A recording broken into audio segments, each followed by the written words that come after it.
Hi, everyone. My name is Tyler Olsson. I am one of your hosts here at Reimagine 2020, as well as the creative director. Welcome back to Reimagine 2020 virtual events. We are now on our fourth event. This theme is Tales from the Crypto. At least for those in the Western world or here in the United States, this is a play on Halloween. And so we're trying to touch on this theme of some of the spookiest or the scariest moments in the world of cryptocurrency and blockchain. If you haven't had a chance, you should go back to our YouTube channel, follow us on all of the relevant channels on social media, Twitter and Instagram. You can check out some of the events that have showcased our industry partners and university students that we have onboarded over the last couple years. And it's really a good time here. So we are appreciative of you. We're glad that you could join us again. Today, joining me is Lucas Huang, who is head of growth at Tokenlon. Lucas, how are you? Where are you in the world right now? Yeah, good. Hi everyone. This is Lucas from Tokenlon. Thanks Tyler for inviting me to be here. Very happy to be here today. I'm currently in Chicago, but our team, they are mostly in Singapore and China. We are just working remotely because of this COVID thing. Yeah. Cool. Yeah, we have some of our team is in Singapore as well, and we have Mhm. some people in Thailand. And in fact, it's kind of I would imagine that a lot of people working in this space, or not just in crypto and blockchain, but a lot of people working in any kind of industry that sort of allows them to connect through the internet would be distributed. But that is to say, um, a lot of our team is distributed, and we have some in Singapore as well. So, Nice. Lucas, as the tradition stands here for us at Reimagine 2020, before we get into our conversation, I think it's always good that we hear a little bit of testimony and how people kind of got into this space. One of the things that we here at MouseBelt, at least on our university side, like to focus on is education, right? We think that Mhm. one of the biggest hurdles for uh, blockchain and cryptocurrency, at least with respect to mass adoption and sort of the sort of global community understanding what's going on here, we think that it's pertinent that people sort of have the resources available to them to sort of learn what's going on. And a part of that is hearing the diverse range of people that have gotten into this space. So that's why we always like to hear a little bit about how um, people, individuals have sort of worked their way here. So, Lucas, maybe you can tell us a little bit about your background. Where did you come from? How did you sort of stumble upon the Bitcoin, cryptocurrency, blockchain world? And how did that land you with Tokenlon today? Yeah, for sure. So the first time I heard about Bitcoin was in 2013, but I didn't pay too much attention to it, and because almost all the news coverage was pretty negative, so I didn't pay much attention until Coinbase launched and they received funding from A16Z, which is a uh, VC I respect a lot. But I just started to um, pay some time to learn about it, but I didn't really decided to do anything um, career-wise related to crypto. And it was until 2016 um, I first learned about Ethereum. At that time, I was in school studying computer science, doing my graduate degree. And I learned about Ethereum from my friends, and I just went down the rabbit hole like many others. And I decided to go full-time in crypto. So after I graduate, I joined a team called Kyber Network.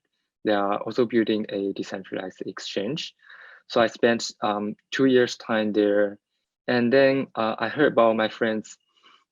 That's in 2000, early 2019. I heard about my friends working at imToken wallet, which is the most popular wallet in Asia, mobile wallets. They are building a next generation decentralized exchange called Tokenlon, and they are trying to solve some of the most challenging issues in the space. So I was really excited. We know each other very well, so I decided to join the team. So that's how I'm here today, leading the growth for Tokenlon. Awesome. Now, before we get to what Tokenlon is doing, maybe you care to share a little bit about kind of what was attractive to you about Ethereum. You know, like I think the way that the narrative goes is that Bitcoin is kind of this, it's the sort of first application of blockchain, right? It's a very simple way of doing more or less one, right? It serves one function. It's a way of transferring value on a peer-to-peer network, right? It's supposed to be electronic cash. And then you have Ethereum introduced to the space, which is supposed to add something to that, right? It adds smart contracts. And so there's supposed to be this more complicated functionality. And you had mentioned that Ethereum was kind of one of the first things that sort of really drew you in. What was it about Ethereum, and maybe not just Ethereum, but the sort of potential that you saw in that kind of blockchain? What was it about that you thought was going to sort of shake things up? What is it about Ethereum that you were attracted to over something like, say, Bitcoin? So I think the concept that attracted me the most to Ethereum is that it's a world computer. It's like Bitcoin is decentralized, but it allows you to do a lot more because you can have a smart contract. You can write your own code, and all different decentralized applications, they will be able to work together to provide a certain use cases for the users. So it has a very good composability between all these steps. So all this, it is like open a door to something totally new to me. So I was really excited. At the early days, I was in the Reddit community and I saw the people developing on Ethereum. They are very enthusiastic. So all this stuff, they moved me and made me so excited about this. Yeah, you know, the community is definitely excited, and I know that especially with this impending Ethereum 2.0 launch, it's going to exacerbate that excitement. Anyways, so okay, you saw that Ethereum was exciting because the sort of smart contract integration to their blockchain was, you know, taking things to the next level, was going to allow a whole new sort of, I guess, aspect of the financial banking space, if you will, right? Lending and borrowing. What is it that led you to Kyber on the shoulders of that interest, right? What was your sort of interest in Kyber? Yeah, I think there are two main reasons. First is that at the early days, I was also in a, I was also in the, I'm not only on Reddit, I was also in some Chinese crypto discussion chat group on WeChat. And at early, it's that the summer of 2017, Kyber was preparing their token sale, and they need someone to who know Chinese and English and can understand the technology to help them to explain the concepts to their Chinese community. And So that's why I first learned about the team and decided to help them on part-time purpose because I was still studying at school. And after learning more and more about Kyber, I feel that decentralized liquidity is pretty important to the future of decentralized economy. Because having the decentralized liquidity, it is like the cornerstone of many use cases. For example, for the lending and borrowing we are talking about today, and also in the future, maybe more and more payment use cases. For example, if you have a, for example, KNC token, and you want to pay a merchant, and merchant only accepts stablecoin like USDT or USDC, then you will require a decentralized liquidity network in the backend to convert your token to the token that merchant accepts. So I think decentralized liquidity is pretty important, and it may be the earliest one that will get attraction. So I thought it was pretty interesting and decided to go with Kyber full time. Yeah, and we can get to that in just a moment, just kind of the importance of sort of decentralized exchanges and applications that merchants can use to, I guess, convert in real time, right, at point of sale, certain cryptocurrencies that their sort of users may want to pay for their products in, but they may not want to accept. We can get to that in a moment, but I appreciate you sharing what you have so far. Maybe now we can say a little bit about what Tokenlon is doing, right? So we sort of hear kind of about your interest in the space generally, kind of what sort of really got your engines revving. Now, what are you doing with Tokenlon? And then what is Tokenlon doing in general, right? What is the sort of role that Tokenlon has taken on for helping the development and growth of this space? Yeah, for sure. So I'm doing the growth at Tokenlon. So basically, it's everything that is not technical, not software, not development, that stuff. And Tokenlon is a if you are not familiar with Tokenlon is a decentralized exchange using a unique RFQ model, and we are doing pretty well this year, and also thanks to the DeFi summer. Currently, for the past few weeks, we are doing about more than $30 million volume a day.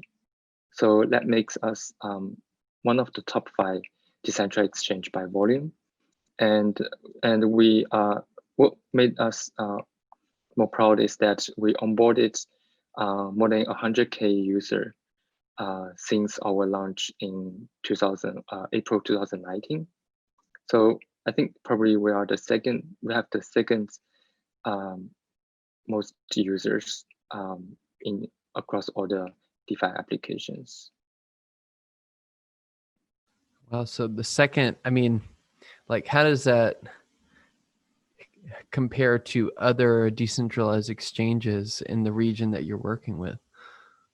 I think in the region, or if we say in the Asia, because we are based in Asia, I guess we are definitely the top one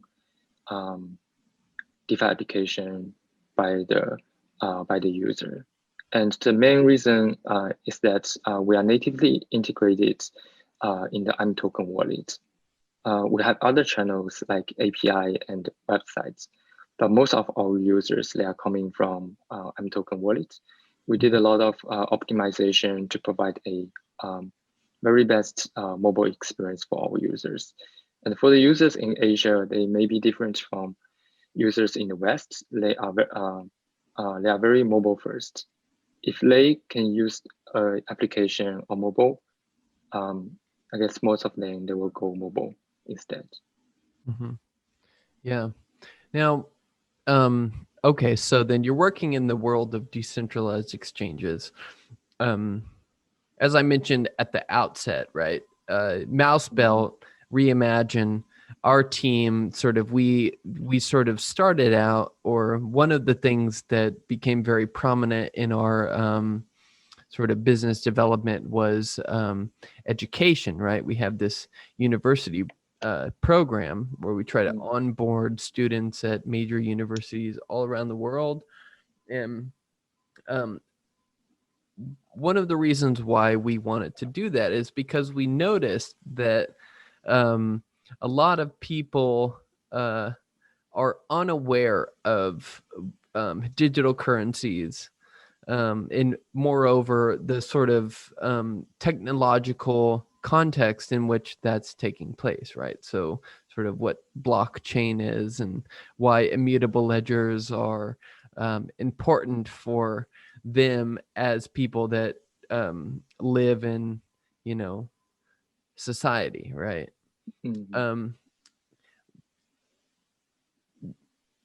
With that said, we have an emphasis on education. So what I'm inviting you to sort of consider is how do we want to explain to people what a decentralized exchange is? Because you mentioned that you're working in the world of decentralized exchanges, right? This is kind of coming back to that point. For people who may be unaware of what those are, right? What is a decentralized exchange? And maybe in answering that question, you can say something about how that concept is leveraged against a centralized exchange, right? What is an exchange? What is a centralized exchange? What is a decentralized exchange? Yeah, for sure.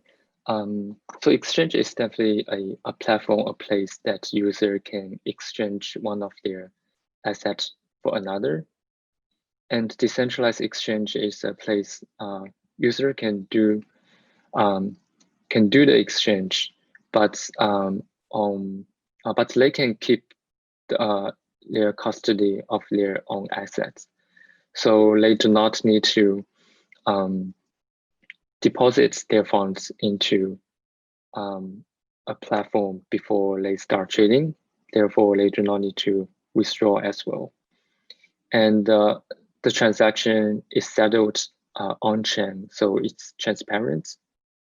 And we know there are some central exchanges, they are doing shady things, they are using users' funds on other purposes and expose users' funds in some unnecessary risk.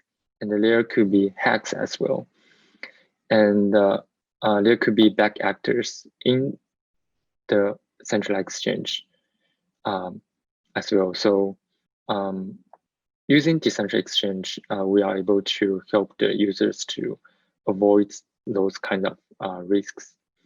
And because you mentioned education, we found that when we talk to the users, it would be pretty hard to explain technically what a decentralized exchange is. It would be a lot easier.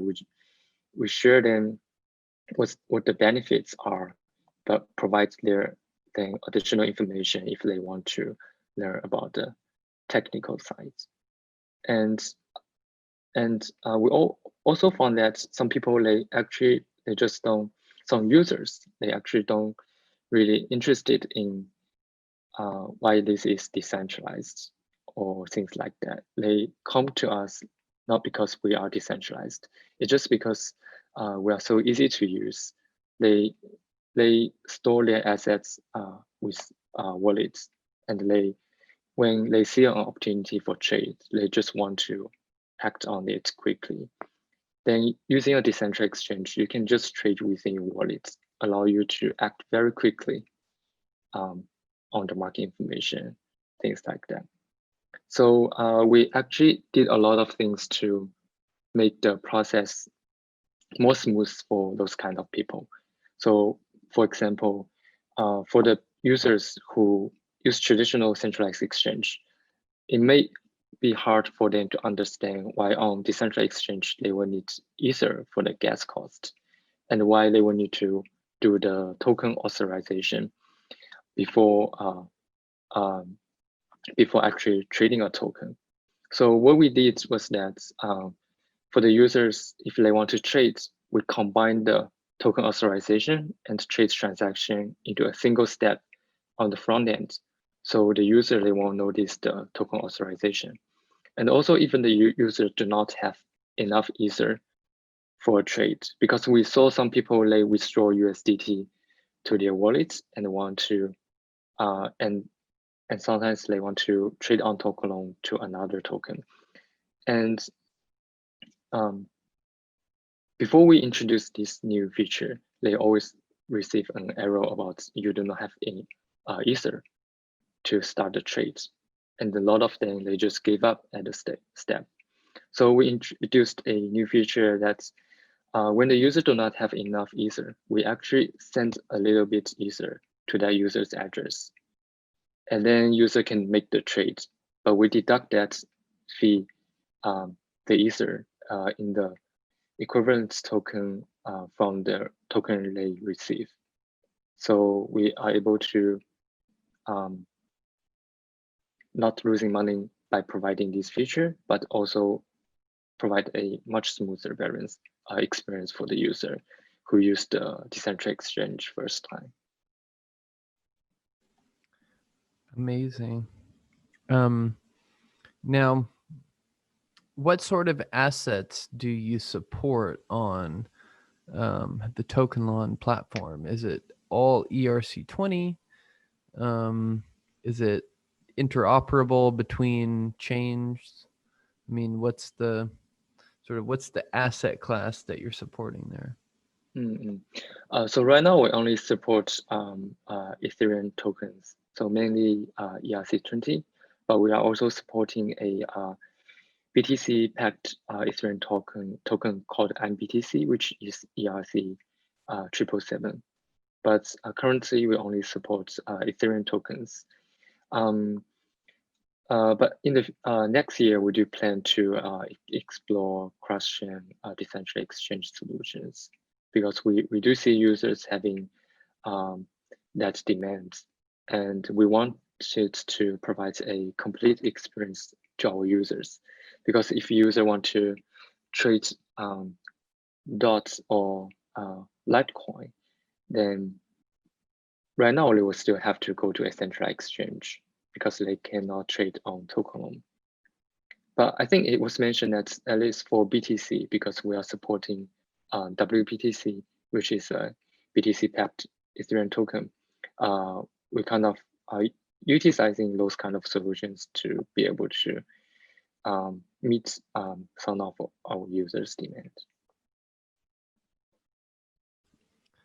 Yeah, sounds great. Now, what do you think is one of the competitive edges that Tokenlon has over other decentralized exchanges in the space, especially those that are building on Ethereum, such as, Uniswap and all these other hyped decentralized swap exchanges?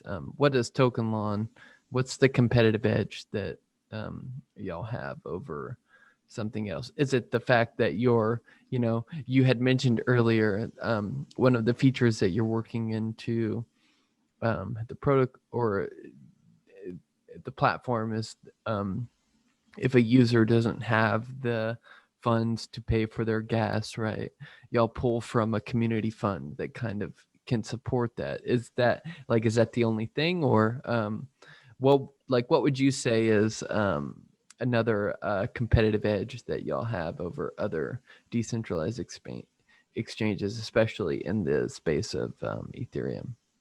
Sure, I think that's a pretty good question. And actually, current Tokenlon was launched in April 2019. And actually before that, the team was working on decentralized exchange integrations already. The team helped develop 2 decentralized exchanges natively integrated in the imToken wallet. The first one is a traditional order book 0x relayer, which is powered by 0x protocol. And another one is a swap experience DEX, but powered by Kyber network. And these two exchanges was launched in early 2018. And from that 1 year of operation, we received lots of feedbacks from our users complaining about the inconvenience or there are different kinds of complaints.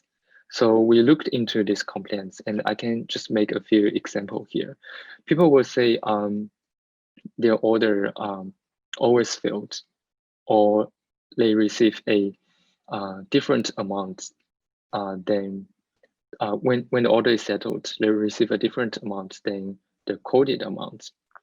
And the real cause of this is that the order, for example, for that DEX powered by Kyber network, it is because the order can be front run by arbitrageurs. If you see a good trade, a good price, it's possible there could be an arbitraging bot monitoring the price, and when they see the good price, they pay a higher cost gas fee to front run you. So as the result, you receive a different amount in return, and usually the worst price. And this is not only to Kyber, it's also to almost all the AMMs, for example, like Uniswap and Balancer or Curve. So the way we solved this was using our unique RFQ design, which is doing off-chain RFQ or off-chain matching and on-chain settlements. By doing the off-chain matching, we're able to specify the trade amount in the order our market maker and the user finds. So our user always gets exact amounts they saw in the quote. So that was a big improvement for the user. And also people will say the spread was too wide. The price we offer was not competitive to those on the central exchange. And the root cause for that was the capital efficiency for market makers or for the liquidity providers is not that high. So for example, for Kyber, to market make Kyber's market maker, they will need to for each price update, they will need to send a on-chain transaction.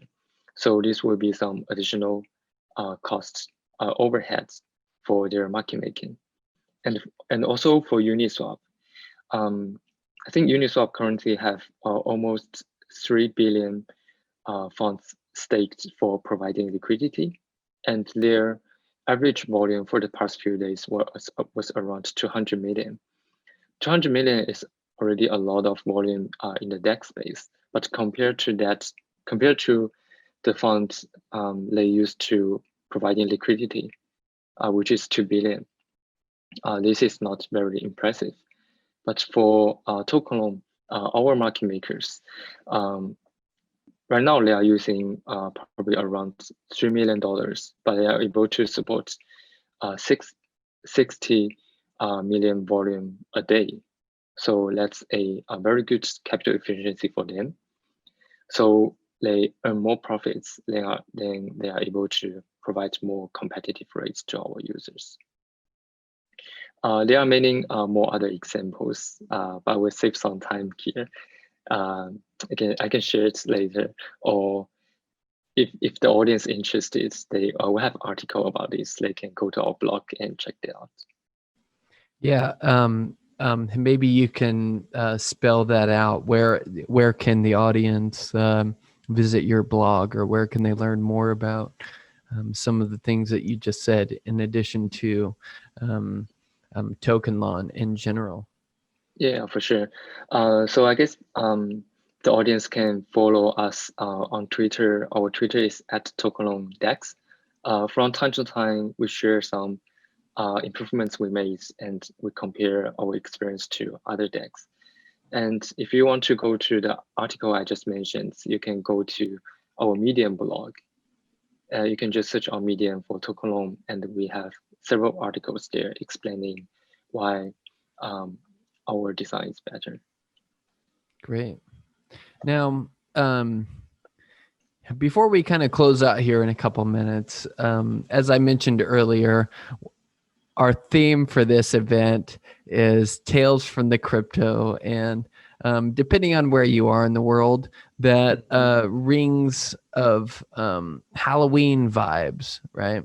And what that means is spooky, scary tales, stories, if you will. So, Lucas, let me start by asking you, what do you think in general has been one of the scariest moments for the space, or maybe in particular, what has been one of the scariest moments for you in your experience in the blockchain crypto world?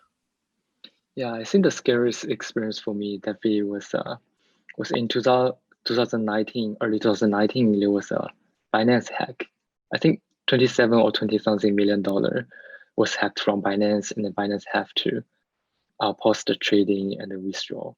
At that time, I store my Ethereum tokens in my wallet, but I also had some Bitcoin and Litecoin at the moment in early 2019, and I was actually putting them on Binance. So it was pretty nervous for me. I didn't know if the hack was only that amount or it's going to be a lot larger. If it is going to be the case like Mountain Gox, I'm going to, if that is the case, I'm going to lose all my funds there. So let's also resonate with what we are doing here on Tokenlon, which is building a decentralized exchange. I just hope in the future the decentralized exchange can really go mainstream and provide cross-chain trading experience so that they can really keep the full custody of their assets and no need to worry about the centralized hack anymore. Yeah, exchange hacks are definitely a scary phenomenon.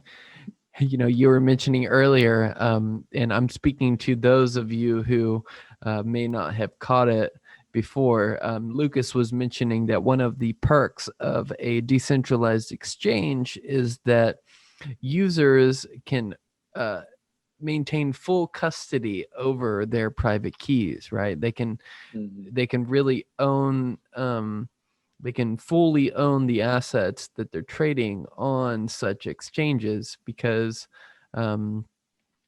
well, it's just in the nature of a decentralized exchange that you can do that. And so when you exchange your assets, or if you purchase assets on a centralized exchange, one of the things that we mean when we talk about a centralized exchange is that there is a single entity or a group of people, right? The exchange itself that is holding the keys to the wallets of your assets, right? So when you get hacked on a centralized exchange, it's especially scary because it means that the hacker now has access to the keys that open and control the wallets of your assets. So people, make sure that you look into decentralized exchanges, learn about holding your private keys, because this is the future and it will avoid many scary tales, as you've just heard. Okay, Lucas, now to sort of stick with that question, but to kind of shift the emphasis a little bit. What do you think is one of the scariest things for regulators all over the globe, whether that be in Asia, in sort of Europe, in the United States, South America, right? Regulators all over the globe. What do you think that they're most scared of? What do you think is the most terrifying thing for regulators or for the powers that be when it comes to cryptocurrencies and blockchain-based digital currencies? Yeah. So I think for regulators, the most scary thing for them probably will be that when the crypto is starting to gain more and more traction, starting going mainstream, but they don't really understand it. Because crypto, just like internet, can be very two-sided. Criminal can use it, but people can also use it to make a lot of good things. So if a regulator, they don't understand it and seeing it's gaining traction, but they only see the bad sides, they may just try to kill it or release regulations that are very favorable. So I think it would be good if like the people work in the space, they can try to have a more conversation with the regulators, help them understand the good things people do with crypto and how this can potentially benefit them, benefit the economy in the future. I believe that will be very important. Otherwise, if they don't really understand the space, it will be hard for them to regulate. Yeah, I agree. Now, before we go here, because we're starting to run out of time, I have one last question for you, Lucas. Yeah, for sure. One of the things that I always try to keep in mind when I'm, for instance, interacting on my social media channels or, at a family event or something like that is how, in the event that somebody asks me about cryptocurrencies and kind of why I think it's important, right? How am I going to answer those questions? So, my last question before we go here to you is what do you have to say to those people that may be more unfamiliar with this space than you and I or other people that are viewing? What do you have to say to such people about the potential of this technology? Why should they care to learn more about it, and how can they get involved? So usually when I talk to my family members about space, I don't really, I try to talk about decentralization, but honestly, it's very hard for them to understand and why it is important. So I usually say it's a technology that can help you to save money in many use cases, and in the future maybe help you to gain better return on your capital. Like, so one of the example I usually use is that the cross-border transfer. Because I was born and raised in China, and I came to United States for my college. So cross-border transfer is a thing we're familiar with. Like every semester, my family need to wire money from China to United States, and it cost. I still remember it cost $30 per transfer, no matter what's the size of the transfer, even it's just $2,000. But this is also what made me very impressive with Ethereum, because the first time I transfer Ethereum from one wallet to another, it's just so cheap and fast. Because when we were doing transfer with bank, it takes 1 or 2 business days for the balance to show up on your account. But for Ethereum, compared to the bank, it's almost instant. So this is a use case that's my family members, they can understand. And so and and it really get them interested about why this can probably save you money and make you money in the future. For example, in the lending and borrowing case. Yeah. So cross-border payments, people. We're talking about an internet of money here, as Andreas Antonopoulos might have put Bitcoin once upon a time. We're also talking about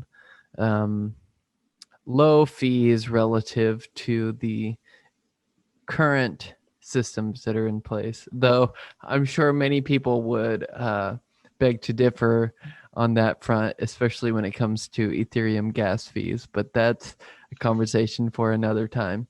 Mm-hmm. Lucas Huang, head of growth at Tokenlon, thank you so much for joining me today to sort of chat a little bit about kind of what you got going on, what Tokenlon's doing in the world of decentralized exchanges. Maybe you can say once again, where can people find out about Tokenlon? A website, social media handles? Mm-hmm. Yeah, sure. If you want to follow Tokenlon, you can go to our Twitter at TokenlonDex, and you can. And if you haven't tried out Tokenlon, you're welcome to visit our website, which is tokenlon.im. And I personally would recommend you to download imToken wallet and try Tokenlon there, because it is the best mobile decentralized exchange experience out there. We did a lot of optimization of mobile. Great. All right. Well, Lucas, thank you so much for joining me again.